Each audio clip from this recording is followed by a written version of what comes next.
বন্ধুরা, এবার আমরা চলে এসেছি বিমলা কুণ্ড। 84 কোষ বৃন্দাবনের শেষ সীমান্ত। আমাদের প্রায় 84 কোষ বৃন্দাবন ঘোরা হয়ে গেছে, পরিক্রমা করা হয়ে গেছে। এখন এই 84 কোষ বৃন্দাবনে আজকে আমাদের প্রায় শেষের মুহূর্ত। বিমলা কুণ্ড এর মাহাত্ম্য হচ্ছে, বাকি আছে 84 কোষ বৃন্দাবনে কিছুটা বাকি আছে, তা প্রায় শেষের মুহূর্তে। কিন্তু এই বিমলা কুণ্ডের মাহাত্ম্যটা হচ্ছে অনেকে জানে না।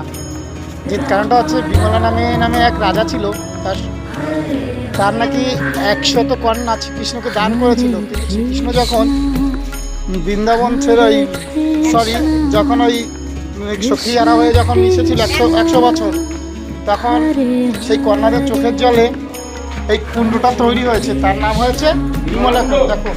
দেখো আমরা পরিক্রমা করছি, এই দেখো কুণ্ডটা। আমি তোমাদের বলেছি আমার সমস্ত ভিডিওতে তোমাদের দেখাবো। আমি যখন বৃন্দাবনে এসেই পড়েছি একবার, তা বর্ষা না কি আছে, বৃন্দাবনে কি আছে, সেগুলো সবই তোমাদের দেখাবো। দেখো বিমলা কুণ্ড দেখেছ, এই দেখো দেখো। আমরা আর এই কুণ্ডের পাড় থেকে যেতে পারছি না, তাই তোমাদের দেখাচ্ছি। এই দেখো সব কিছু দেখাচ্ছি। এই দেখো, এরকমভাবে ভিডিও তোমরা আমার পেতে থাকবে। দেখো সবাই উঠছে, ঠিক আছে। টাটা, রাখি। আমরা এখন পরিক্রমা করছি।